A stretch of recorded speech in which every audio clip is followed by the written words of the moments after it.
Métro, boulot, gynéco. Le micro des gynécos, les podcasts de la GOF.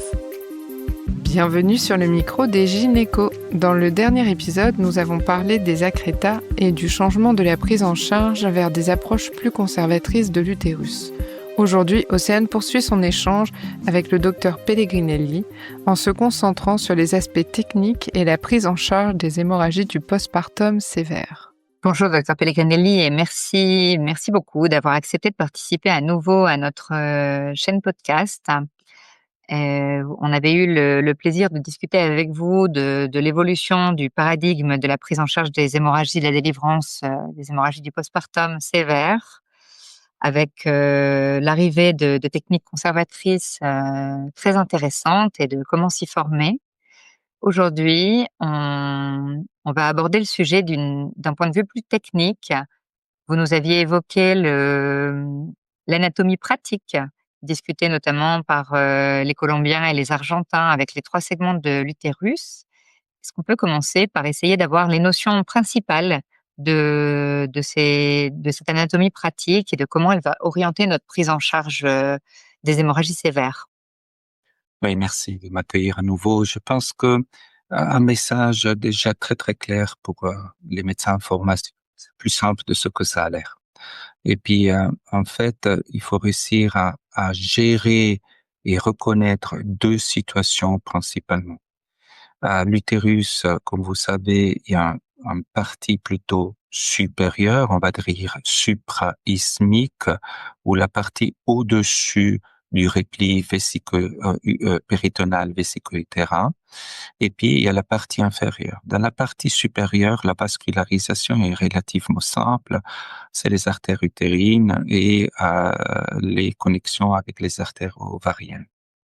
Tandis que dans la partie inférieure, en dessous du niveau qu'on convient, en dessous du repli vésiculaire, il y a énormément d'anastomoses et ces anastomoses, elles sont en connexion avec des vaisseaux profonds. Donc, ça vient des artères utérines, les cervico-isthmiques, les colpo-utérines. Et il est impossible de se dire qu'on va dévasculariser la partie inférieure de l'utérus étape par étape parce qu'il y a tellement de vaisseaux et surtout il y a des vaisseaux qu'on a un peu banalisé les dernières 10-15 années, c'est tous les vaisseaux qui sont cervico-utérins, qui sont juste derrière de la vessie et qui classiquement ils sont toujours présents, un médian et un paramédian à côté de la région cervico-isthmique. Donc, en gros, retenez qu'il y a 2 grandes situations. Un enseignement difficile à gérer, mais qui vient essentiellement de la partie supérieure du corps utérin. Donc, c'est des suspicions de placenta accreta focale, d'un placenta qui est essentiellement dans la partie haute de l'utérus. Et puis, vous avez des saignements d'origine basse qui prennent et qui vont chercher puiser leur vascularisation. Et ça intéresse les placentas accreta qui sont en regard du col ou qui sont latérales ou avec des étendues qui sont grandes. Pour ces 2 types de situations, je pense qu'il faut savoir au moins gérer 2 types de ligatures hémostatiques compressives, parce qu'avec ces 2 types de ligatures, on pourra probablement faire une prise en charge tout à fait satisfaisante de la grande partie de situations d'hémorragie. Donc les types de ligatures envisageables, ce serait? Donc, on trouve dans la littérature différents types de sutures hémostatiques. Nous, on a pris l'option apprendre les choses le plus simplement possible. Pour la partie haute qui intéresse le corps utérin, on fait un BDH classique qui intéresse le corps utérin. Et pour la partie inférieure de l'utérus, on a on applique un Behlinger modifié ou Behlinger transverse qui a le grand intérêt de comprimer le tissu myométrial autour de trois grands vaisseaux colpoétérins et de la partie supérieure de l'hystérotomie en cas de césarienne. Comment on accède à cet endroit anatomique? C'est une excellente question. Autant dans la partie supérieure de l'utérus, c'est facile d'accéder, la manipulation est facile. Par contre, pour le Behlinger transverse qui intéresse la partie basse de l'utérus, là, il faut être capable ou prendre l'habitude de pouvoir disséquer correctement la vessie et l'abaisser d'une façon importante. Parce que le point qui va être important, c'est de pouvoir mettre le fil assez bas pour pouvoir effectivement stranguler les vaisseaux cervico-isthmiques. Donc, la dissection de la vessie est une étape cruciale. Pour faire cette dissection de la vessie, en cas de situation où c'est difficile d'accès, on peut ouvrir des espaces avasculaires latéraux par une technique qui est utilisée par les chirurgiens oncologiques. Ça, c'est la première étape, si j'ai bien compris, de la One Step Conservative Surgery, c'est ça? C'est tout à fait juste, effectivement.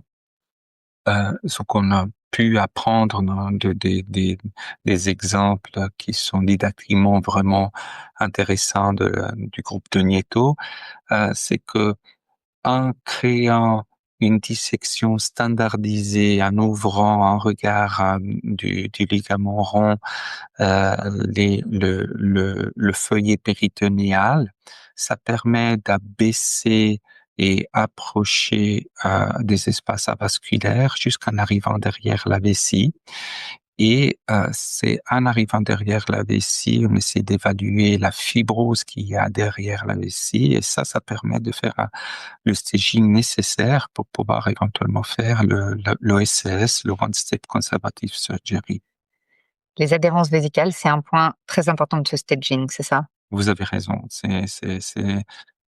c'est une étape cruciale pour pouvoir faire le staging qui permettra de savoir est-ce qu'on peut faire une thérapie conservatrice avec une résection partielle de la zone potentiellement adhérente ou pour savoir si on risque de créer plus de dégâts en essayant de manipuler les tissus et partir éventuellement sur une hystérectomie subtotale.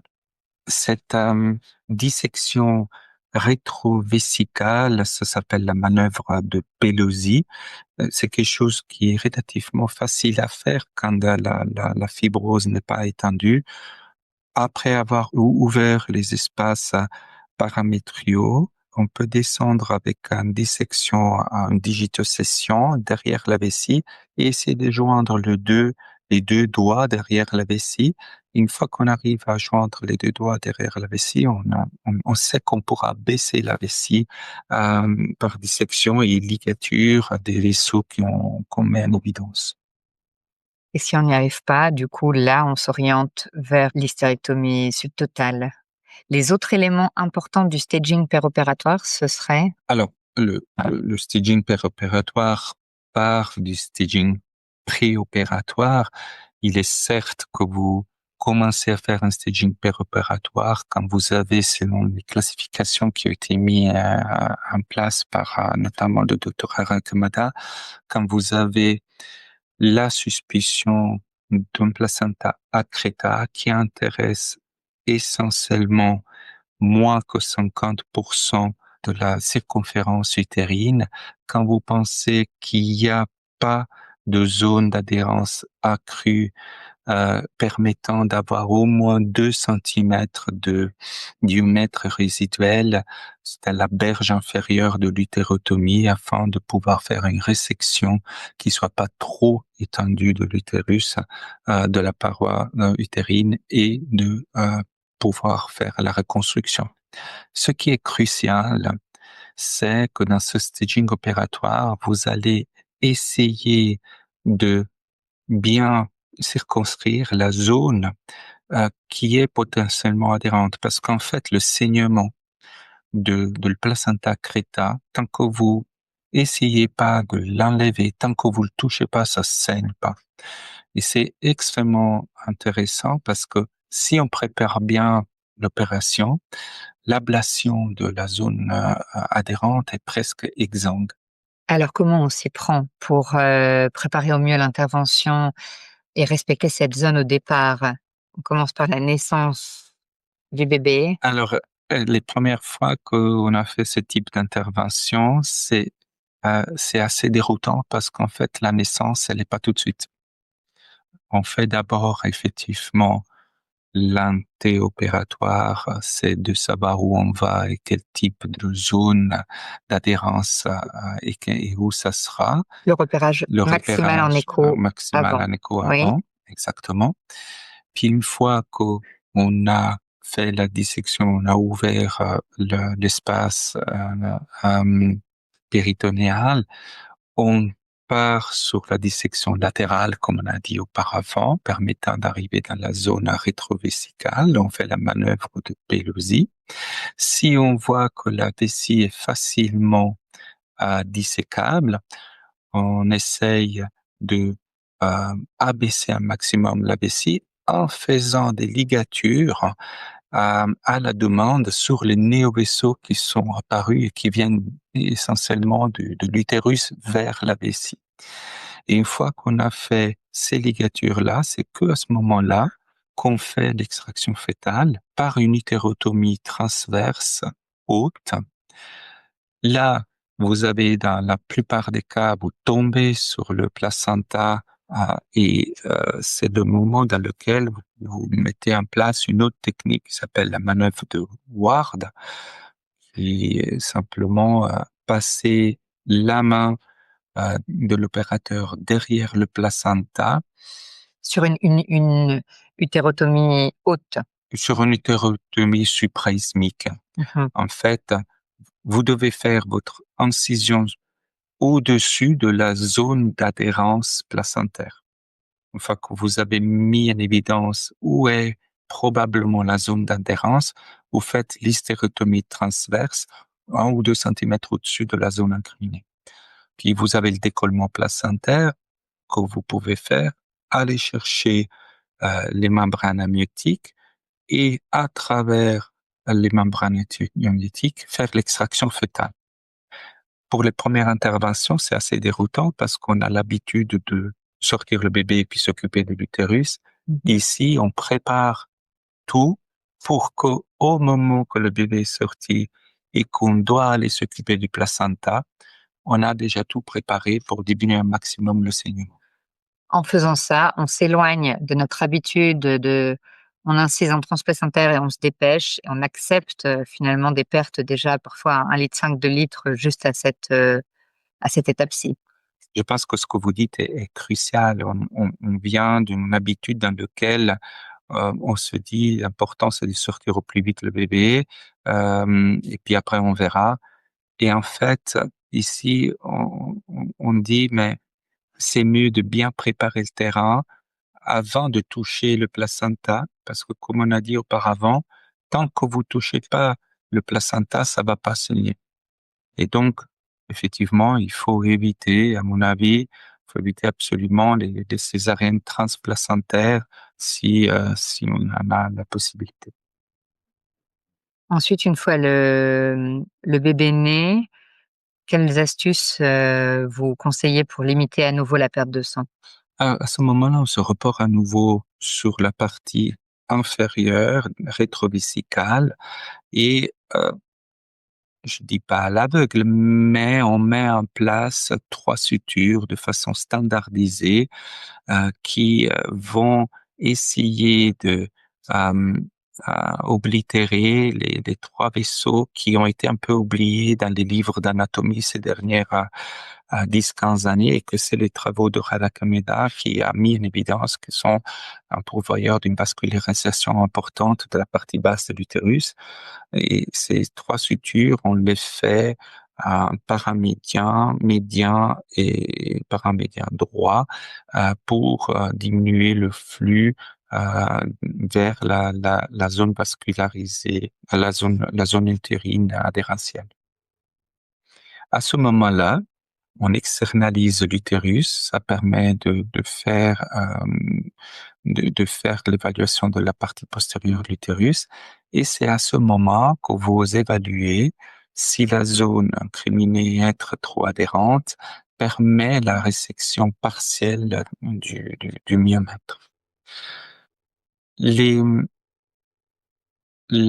L'évaluation préopératoire est assez impressionnante parce que des fois on a l'impression d'enlever une énorme partie de l'utérus, mais en fait, une fois qu'on a fait la reconstruction utérine, on se retrouve avec un utérus qui est presque pas différent d'une césarienne classique.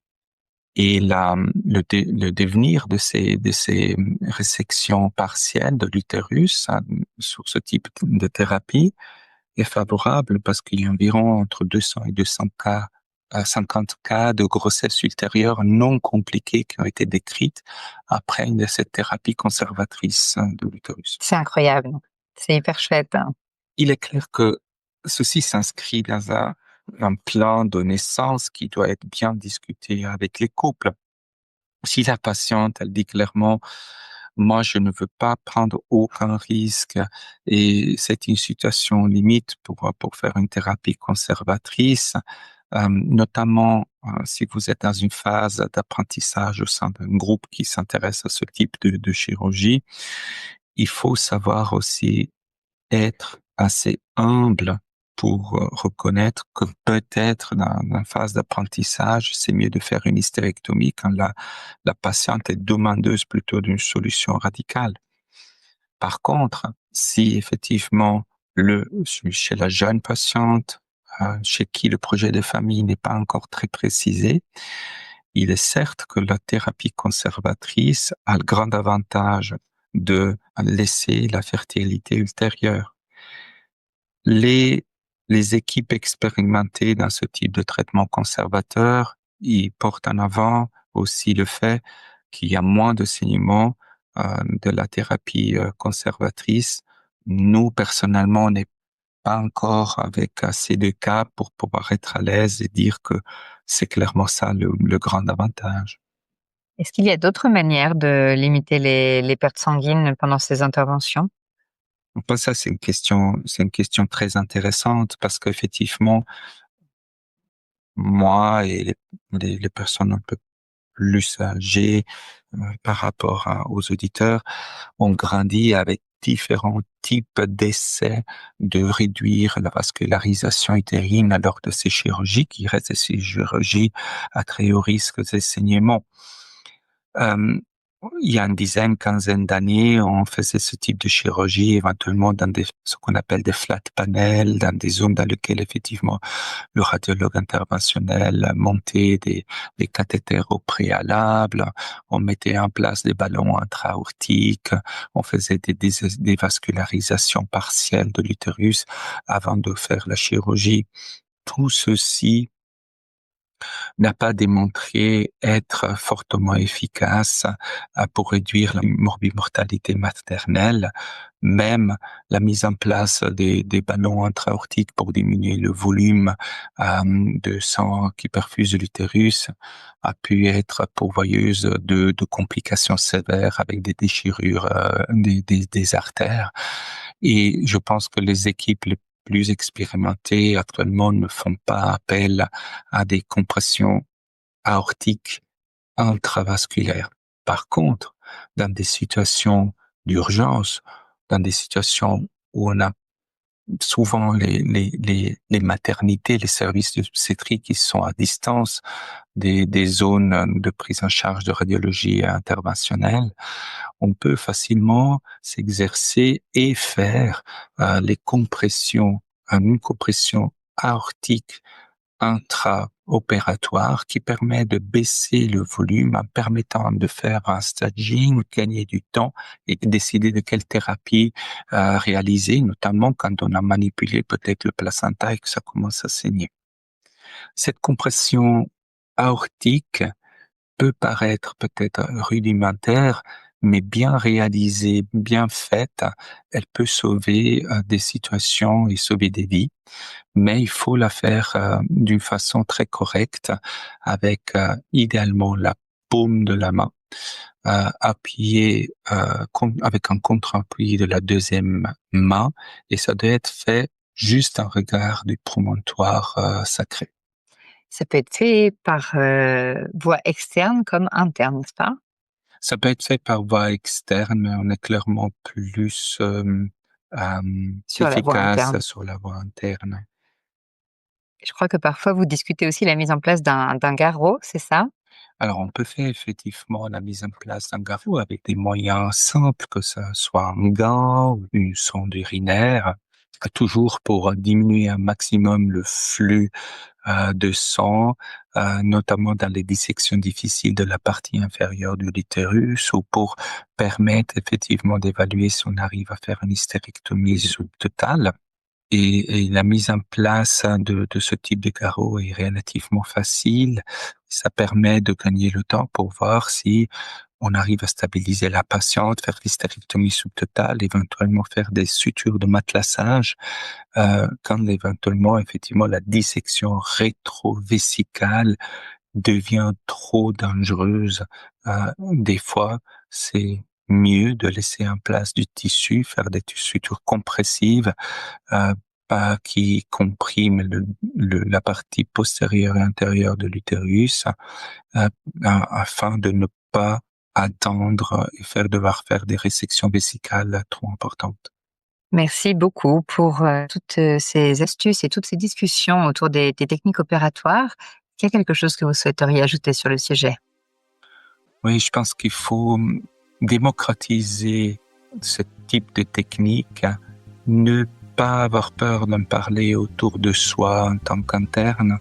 On a accès actuellement à des soutiens et des substrats pédagogiques faciles, mais il faut savoir les intégrer avec, d'un côté, l'expérience des personnes qui ont vu les autres façons de faire, et la curiosité, l'envie de faire différemment de jeunes gynécologues à venir. Très beau message. Merci pour ça et merci pour l'épisode. À bientôt. Merci à tous de nous avoir écoutés aujourd'hui. Rendez-vous la semaine prochaine pour un nouvel épisode. Vous retrouverez toutes les ressources et références de ce podcast dans la description, et surtout, n'hésitez pas à vous abonner à la chaîne, à lui accorder 5 étoiles, voire même à en parler autour de vous. Métro, boulot, gynéco.